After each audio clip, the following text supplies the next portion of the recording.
I want you to understand. You're basically conducting a job interview. You're hiring a president through your votes. And you deserve to know what each of us has done and what we are telling you we can do and whether or not that's realistic. I also want to know. All right, we're gonna keep this as brief as possible, to the point. Right now we have a an important election for the generation from the 90s to the 2000 and on, okay? From the 90s, 2000 and on, late 80s to 90s or whatever. We're dealing with people who can help change your lifestyle, your circumstances, okay?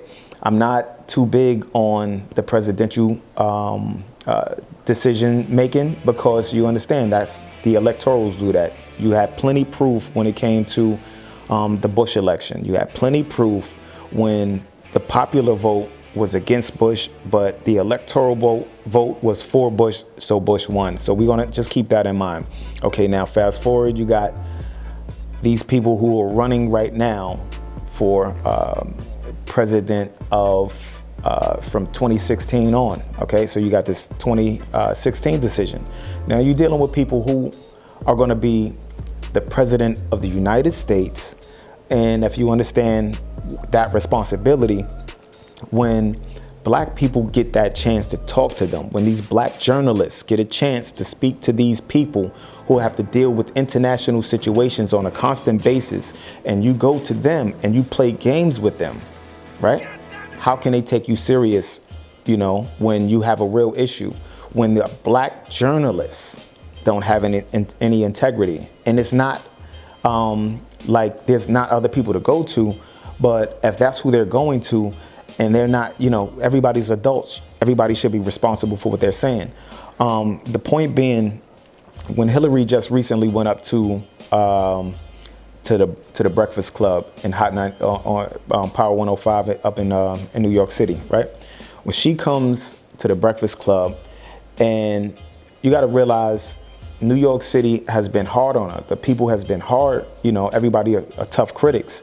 But if she's going out to deal and answer the questions and deal with the criticism and answer questions from her toughest critics, which is the black community, especially after the crime bill, especially after the Planned Parenthood comments, especially after so many situations. But she's coming to say, okay, let's talk about what don't you like about it so I can adjust my agenda, right? When she sit with the Breakfast Club and you asking her what's in her bag, what was she, you know, or what does she carry around? What kind of question is that? What she, hot sauce, nigga, what the fuck? A stupid question gets a stupid answer, right? That's how most of us was raised.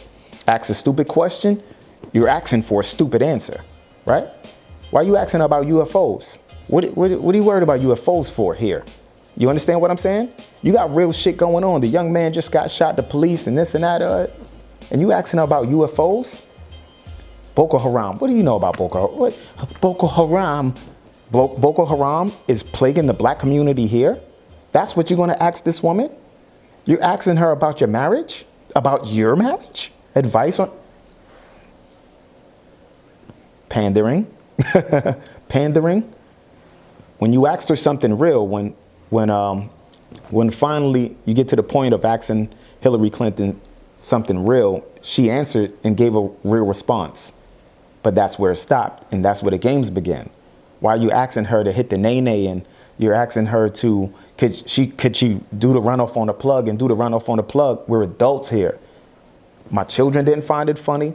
I don't find it funny. I don't know anybody that found that shit funny.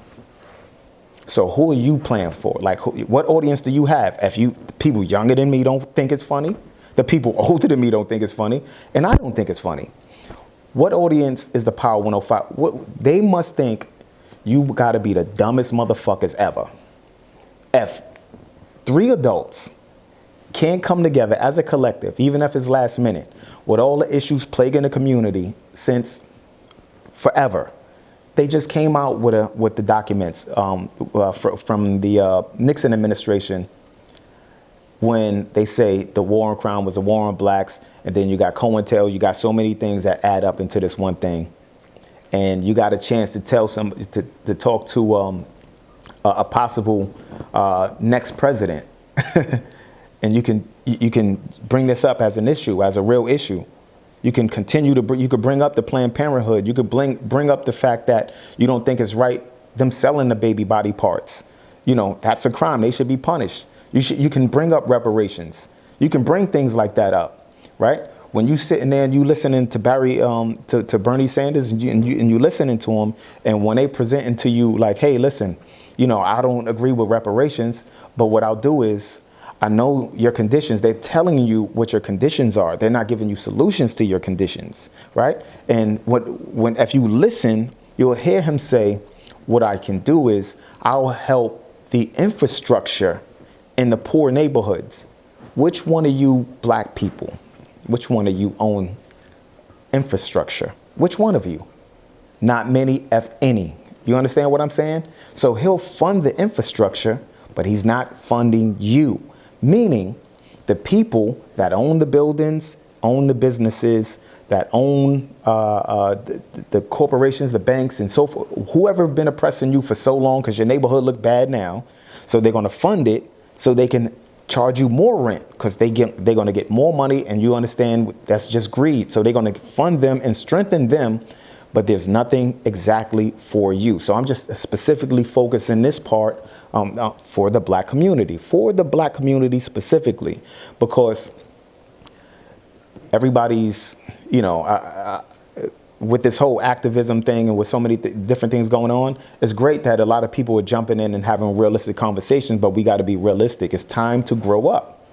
It's time to grow up. If not now, when? What do you guys, like, we're adults. We're adults. This is real shit. Like when I took my son to one of these presidential events, right? Hillary Clinton is there. You got what I'm saying? Rather than him just see a soundbite and play around on Facebook, listen to everything she said. Listen to everything, right? I'm not saying it's right or wrong. I'm just saying, I just want him to see. Listen to everything she said. We got interviewed out of 2,200 people. They interviewed us. Why is it important for you to get, involved, even though you're not a voting age yet? Why is it important for you to get involved? Because, I want to be an adult soon, and so I want to be something to say for me. Right?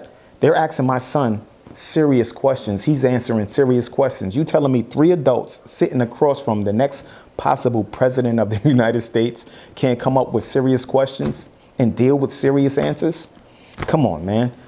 You got New York looking crazy. Donkey of the decade is what you guys are. The title of your show is Breakfast Club. She answered a food answer. Hot sauce. You three niggas, that's the best you niggas could come up with? Boko Haram. She's looking at you like, what the fuck? Steve Harvey? You bringing up Steve Harvey? Steve Harvey suits. It's not a joke. It's not a joke. And then in the same day or the next day after you do that, they let the guy off who shot the guy. They let the police officer off because they know you guys are not focused. No, we ain't serious. What are we doing? Like, I'm a musician. I'm an artist. That's my focus, right? So if we want to start criticizing my art and music, you can do your best, but my shit is tight. My music and my art is tight. What I'm doing now is extra. This is extra. I'm just talking with you guys. I'm just talking with the people. So it's not like you could actually dodge the fact that the reality is about to change. However, in a major or minor way, I just think that a lot of us are looking to avoid the struggle, but want to, champion the success of whatever it is on so many different levels. And it's time for the black community just to tighten up as much as possible, man, because that was a pure embarrassment. That was just pure embarrassing. You're going to ask, oh, what do you carry? Hot sauce, nigga. What, a fucking gun? You see the Secret Service people there? What do you mean? What, she walking around? Come on. Come on, you could have asked something better than that. If you want to play around, like, yo, I know, do you play an instrument? Your husband plays an instrument. What got you involved with a musician? You must not know how to blow because you can't. So I know you don't play the trumpet because you could play if you want to be funny, but now you playing games. Like you play, it's like it's ways to. You really want to be funny? Be funny. If you're not going to be funny all the way, then stop that shit and ask the real shit that everybody needs. Like this, if you're representing the black community, especially if she's coming to you directly, I mean, y'all talking about her, and she showed up in front of you like, "What's good, my niggas?" Like, "What's good?" And gave you the handshake like, "What's good?" What you gotta say? I heard you. I got donkey of the day. What's good? I'm gonna show that you the donkey, you the jackasses, you the donkey of the decades. Foolishness, man. This shit is that's what we're gonna do on that. A major weapons test is imminent. We need to know what it is and how to destroy it. What will you do when they catch you? What will you do if they break you? If you continue to fight?